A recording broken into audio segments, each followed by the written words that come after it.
Welcome to the Parenting with Impact podcast with your hosts Elaine Taylor-Klaus and Diane Dempster, co-creators of ImpactParents.com, an online community, award-winning blog, and service organization helping parents all over the world to raise complex kids become capable, independent adults. Hi everyone, Elaine and Diane here, and we know that you want your complex kids to grow up to be happy and independent, and yet you're not always sure how or when to help with that. In this podcast, we'll encourage you to collaborate with all kinds of complex kids and support them in navigating life and learning. And we'll interview leading experts from around the world, as well as parents in our own community, talking about how training for parents actually helps these complex kids. We'll talk about the issues we hear parents struggling with all the time and how a coach approach can support and empower your amazing young people. We won't tell you what to do. We're going to help you figure out how. So let's move on to the next conversation. Welcome back, everybody, to another conversation in the Parenting with Impact podcast. We are excited today. Our guest today is Randi Rubenstein, who is also a parenting coach and somebody Diane and I have had a chance to meet and are beginning to get to know better because we have so much synergy and there's so much collective energy that we all bring to the world. I think when we met you the first time, I guess, on your podcast, it was just like, oh my gosh, we could talk to her all day long. Yeah. So we are so excited. We speak the same language. And one of the things you talk about in your bio, and so I want to talk about, is cycle breaking. But let's start by asking you to tell us a little bit about what you do with parents and how you came to be doing this work. So, hi, thanks for having me. So fun. I know it's so fun to be with you two again. I do. I feel like I'm like, as a Jewish person, I feel like I've like traveled to Israel and we've come home. I found my people. So I accidentally came to be doing this work. I work with parents that have a, air quotes, strong-willed kid. And, you know, the way I would define my son was, I think there's like different varieties of strong-willed kids. And my son was kind of the confusing, puzzling type. He held it together all day long for all the people. And then he came home, which y'all are probably familiar with the term, the not so catchy term, after school restraint collapse. He was collapsing. I read this article years ago and it was like after school restraint collapse. And I was like, oh my gosh, that's my kid. That's me. That's exactly what happens in my house.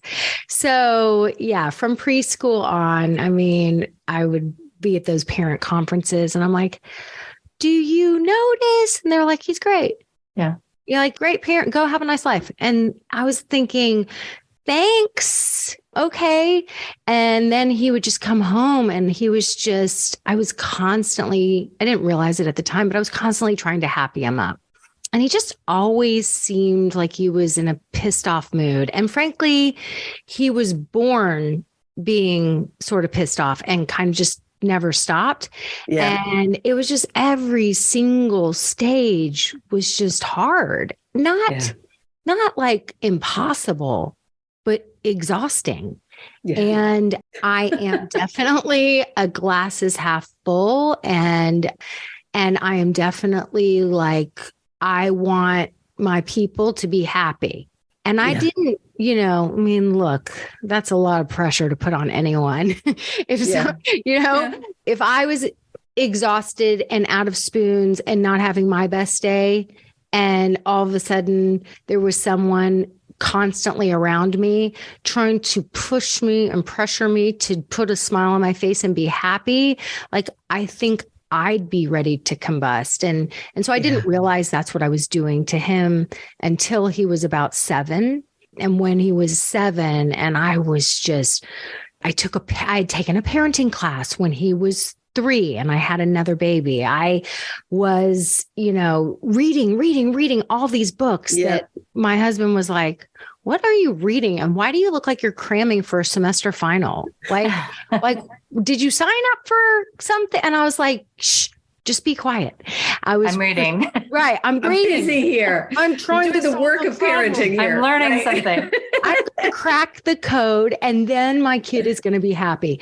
And so And so I've been reading so many different things and taking programs and yada, yada. And at around 7, I remember he was just in a pissed off mood. He was in his room. Probably I'd sent him to his room. And I went in to sit down and, have a chat. And he looked at me with so much anger on his face. And he just said, "There's nothing wrong with me." And I said, "No, of course there's nothing wrong with you. You're beautiful. You're perfect. You're amazing. What do you mean of course there's nothing wrong with you?" And he was it was like his way of saying, "Lady, I am on to you. I know back off." Right. Like, I know you want to fix me. I know you're constantly trying to fix me. I know you think there's something wrong with me and it feels like shit. Yeah. And so this little 7-year-old Yoda, gave me the wake up call I needed. And I like to say that, if I had, because I have 2 easy kids, and maybe they're easy because I had my difficult kid first. I'm not sure. I would say when I read a book when he was 10, I finally got my hands on the book that resonated, and it was The Highly Sensitive Child by Elaine. And when I read that book, he's 25 now. So this is a long time ago. But when I read that book, I was like, this is my kid. It all makes sense. Like I'm understanding more. And then I realized, and my husband's also highly sensitive. And then I figured out that my daughter is a version of high sensitivity, not quite as much as her brother. So I started to understand that more. And he just, if I had not been given a strong-willed kid and been forced to learn what I've been learning for the last 25 years and doing what I've been doing. And now, it's like you ladies, it's my life's work because I'm obsessed with it because it's changed my life, everything that I've been introduced to. And, and so I like to say these challenging kids, these strong-willed kids, these kids that are wired differently, who just are not gonna go along to get along with old school parenting tactics or a fear-based model, they call us to more. And that's what mine did for me. And I consider myself a successful cycle breaker in many respects.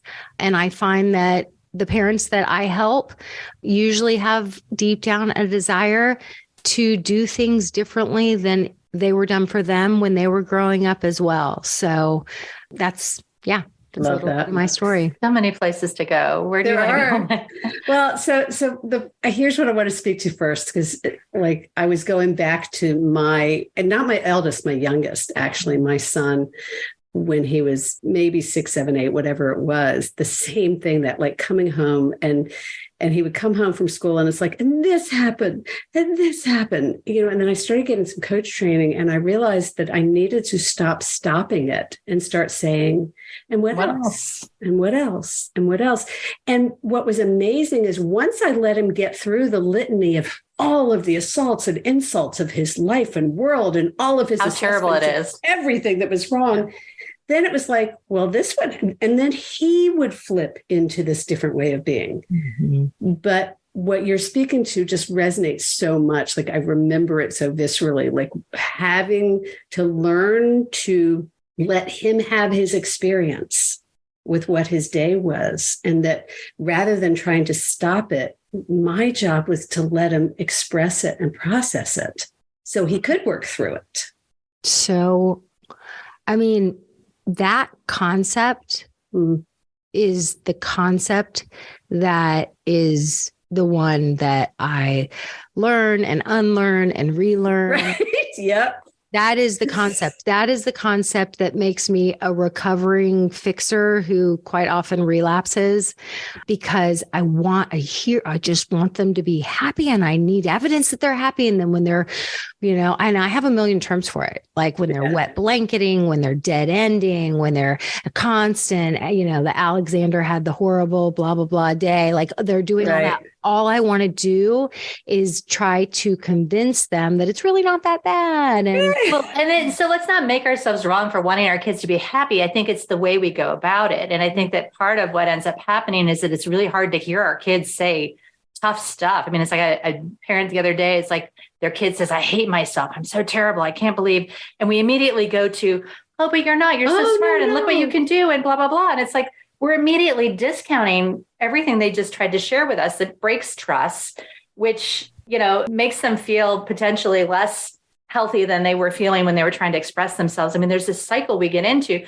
Good meaning, we're doing it for the right reasons, but it's hard to watch our kids be unhappy is what you're describing. Well, and what you're saying, Diane, is that by doing that, we're not seeing them.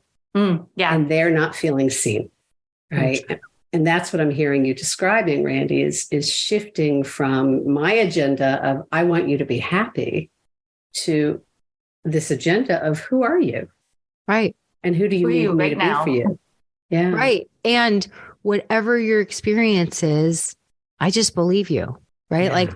Like that to me is, I mean, that's what I just got the truth bumps because that's what every human wants, I think, is just unconditional. Like that's unconditional love, whether it's with a friend, it's in adult relationships too. And I mean, I had a friend recently who is she's going through a transition in her life. So she's making some choices that would invite a lot of judgment.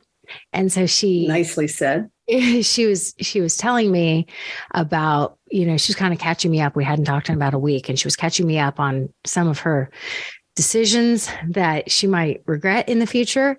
And she goes, oh, I just wasn't ready to talk about it yet. I couldn't say it out loud. And I was like, why? Did you think I was going to judge you?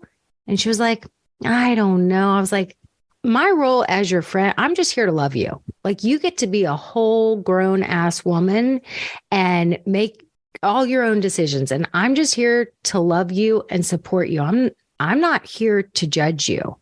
Mm-hmm. And I honestly think I was thinking about this since then, and it's really the truth. I haven't always been that friend. Like there were so many years where I was like the big sister friend who was always telling other people, giving them the helpful tips. And I think I am now able to show up as that truly, non-judgmental, unconditionally loving friend because I've had this training with my kids, right? Because constantly practicing this skill and relearning this skill. What does it look like to just receive the people that you love and to see them and believe them and not to try and change them and fix them? Right. Well, and the question that's coming up, because I know several of you are asking this, is like this sort of, we do want to guide our kids. And how do you do that from a place of non-judgment rather than from a place of trying to fix? I mean, I would say that we have, it's like people are so capable, and especially kids are so incredibly capable. And when we can just just find our superpowers, which is difficult, to quell our own anxiety and it's that pause. It's just, they tell you, it's just exactly what you said about when they're complaining and complaining and complaining. And you're just like, yeah, ooh, that blows. Tell me more. And bummer, man. And then that happened. Wait, what? Really? Oh my gosh, as if it couldn't get any worse. And we're just hearing them and we're just pausing and we're not trying to tell them what to do. It's like feel. Right. Or feel that pause, which is so incredibly hard because our anxiety is bubbling up right in that moment. So when we just don't give in to the anxiety and we just allow them, before you know it, and I've seen this time and time again with my own kids, before you know it, because they're humans and because they don't want to stay in that feeling of, terribleness, they start to come up with their own solutions. And then, they start to get, and they're like, well, actually, you know what? It wasn't as bad as I just said. This other thing happened. And then you're like finding out more to the story. And then before you know it, they're solving their own problem. And you're over here saying, okay, that's amazing. You've got this. I believe in you. And now you have a kid that's got agency over their lives. Right. Right. So you are teaching them. I love this. I had this great example of this recently with my son who called and he said, I want your advice.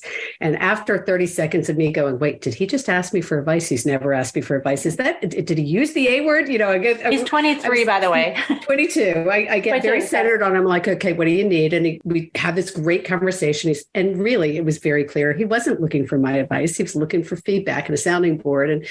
And so when he was done, I was like, it doesn't sound like you're looking for advice. It sounds like you're looking for feedback. And this is what I think. And he's like, you're right. But thank you. That was really helpful. You know what was really helpful? I didn't do anything. I just listened. Right. And so one of the things you said a few minutes ago, and we're going to take a quick break, and then I want to come back and ask you about what you said about relearning this skill again and again. So we're going to take a quick pause and we'll be right back. Hi, it's Elaine. And if you like this podcast, you'll love our coach approach. Whether you're a parent looking for support or a professional supporting families, we invite you to download a free guide with 12 key coaching tools at impactparents.com/gift. You can begin using a coach approach to help kids become more independent or improve all of your conversations at work and at home. That's impactparents.com/gift. So one of the things you said earlier that I loved was, and you've said this twice in this conversation, is that, I kind of get this stuff and then I lose it.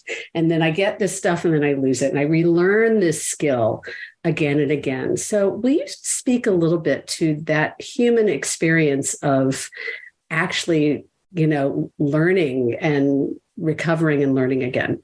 I think it's loaded. Right. I think quite often, it's hard to look back and look when you know that you did it wrong.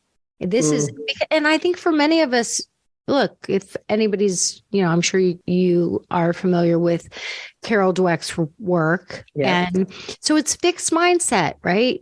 If I was raised in fixed mindset, it wasn't safe to make mistakes. It wasn't safe to look emotionally safe, to look at, damn, I made that same mistake again. That didn't work the way I thought it should. Right. Like, okay, like having the courage to look at a situation that you just screwed up, even though you're saying to yourself, ugh, why do I keep doing this? I know better. I teach this stuff. I coach other parents. I'm a fraud. Right. No, right? I never do that. Right. I mean, it's like that negative voice in your head will prevent you from looking at it. So when you can have the courage to be like, all right, and I'm human, right? Like I'm sorry. Retraining your brain. It's like learning a foreign language as an adult or learning how to ski as an adult. It's freaking hard. And so, of course, I keep falling back into old patterns because this is a skill that I've been practicing for 10, 15 years, but I had many more decades of practicing the old way. And so, okay, yeah. I wonder why I fell into the old pattern. What triggered me? And so I bring some curiosity and I show up and I'm brave and I look at it. And when I can bring even just and this is something that I teach is when you can look at a situation that you got wrong, right? And you're beating yourself up because you know better. And you're not doing better, right? Damn it, Maya Angelou with that freaking quote. Like, yeah, I know better. And guess what? I'm not doing better. So now I feel like even worse. Right. Now I feel worse. Yeah. So when you can just say, even if you can just put that in your brain, and there's a breath that kind of happens. There's a little bit of a grounding that even happens from the that is a curious sound. And so the makes me say, why don't I just do that? I'm not, and it's like, I'm not ready to look at it yet because there's a whole shame spiral. Okay, I'm not ready to look at it yet, but I'm going to journal on this. I know I'm going to journal on this. I know there's something to figure out. I know that I fell back into an old pattern because there was something else that I must have been feeling anxious about. And so I just really try to bring some curiosity. And even if I'm not ready to revisit it now in this moment, because it's too fresh, it's kind of like my daughter used to, and still like if something goes sideways with us and then I I have a productive conversation with her and we kind of start coming back together and she's forgiven me, I'll like go in for the hug and I see her stiffen up and I'll say, too soon. Too soon. I'm like, I'm repelling you right now. She's like, kind of. I was like, okay, it's cool. Too soon. Gotcha.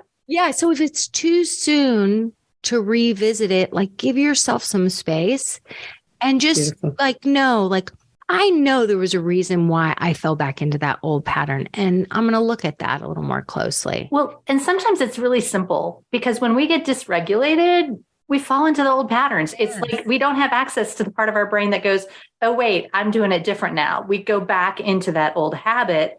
And remember, we started with, we're doing this thing because we want our kid to be happy, or we're doing this thing because we want the best for our kid. I mean, our heart is in the right place. And so it's hard not to fall back into that pattern.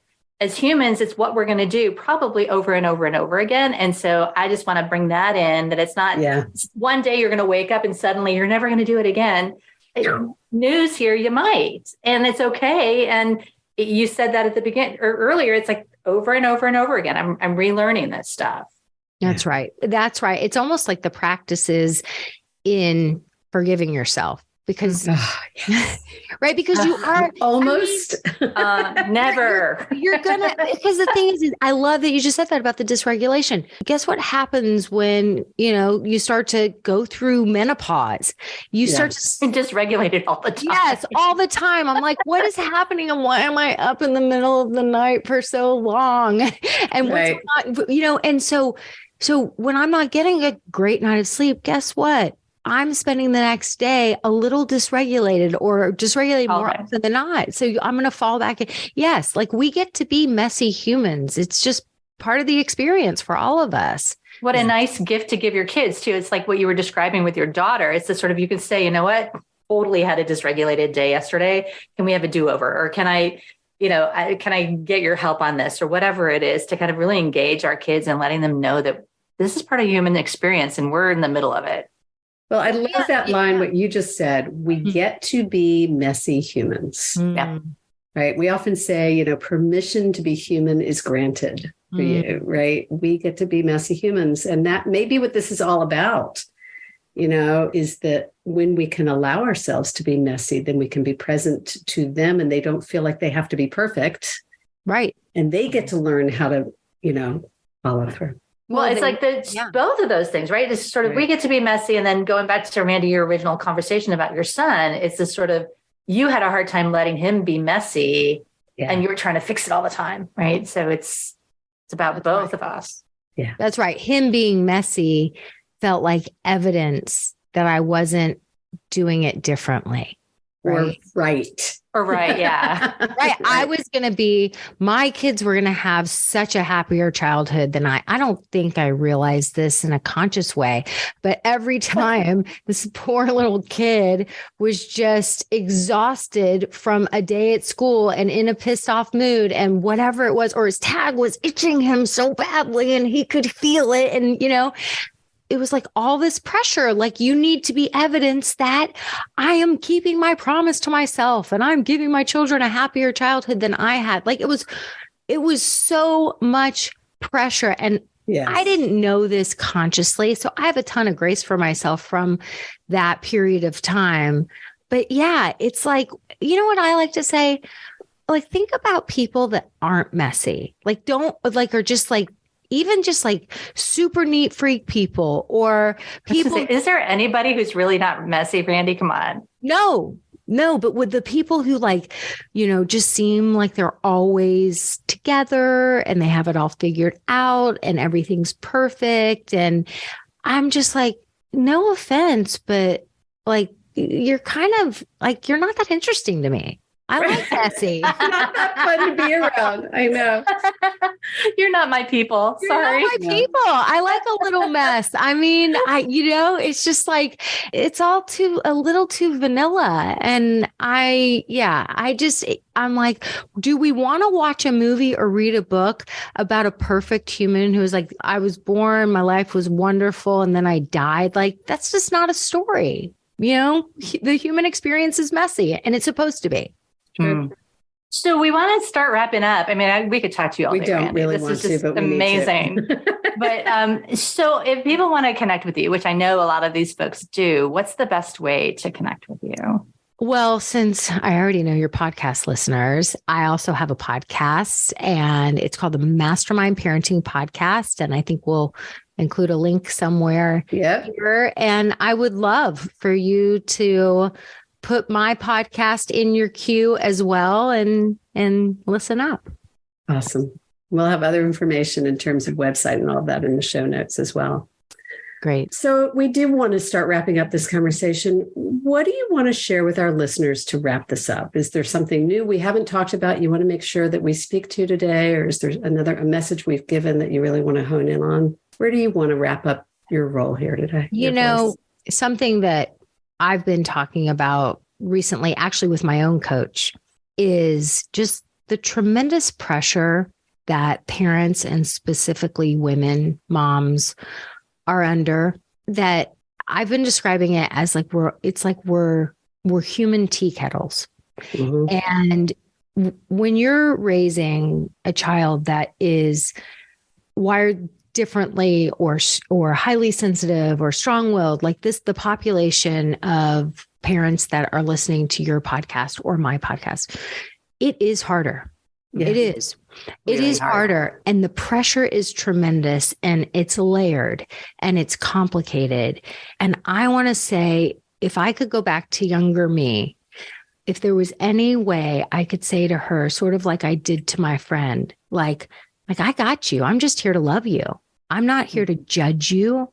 I'm just here to love you and believe in you as a grown ass woman. And you don't have to be perfect. You're allowed to be messy.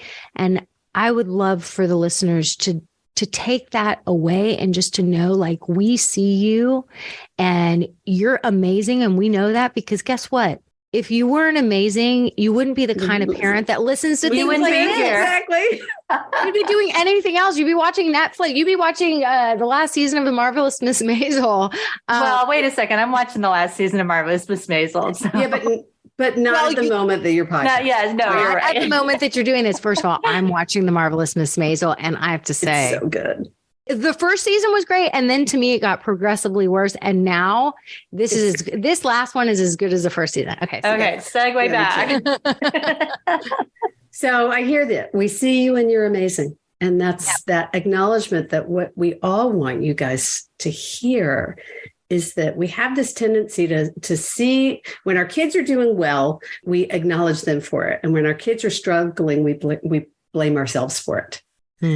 And so there's something here about acknowledging what you're doing that's helping your kids struggle and be well with it, and vice versa, right? Like, you're on your journey, being with them on their journey.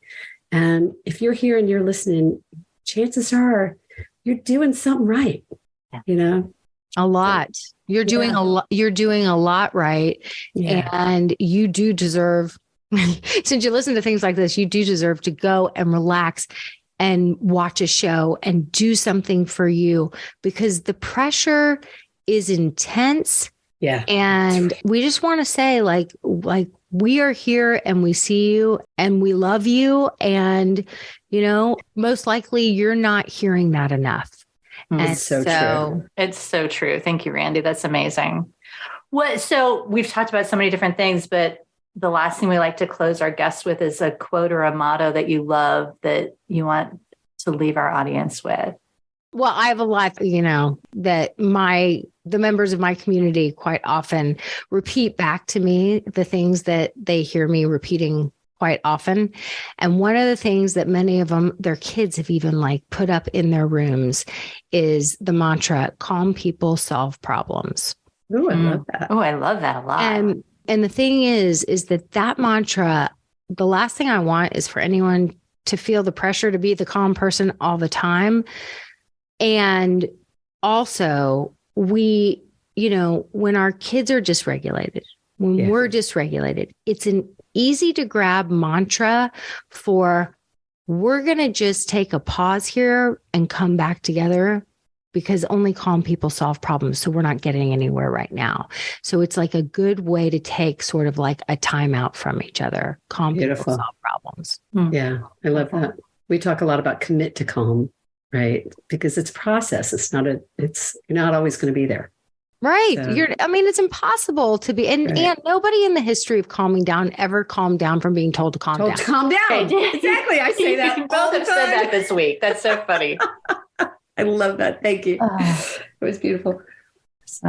All right, my friends, this was lovely, as we knew it would be. Randi, thank you for being with us. And thank you for the beautiful work you're doing in the world.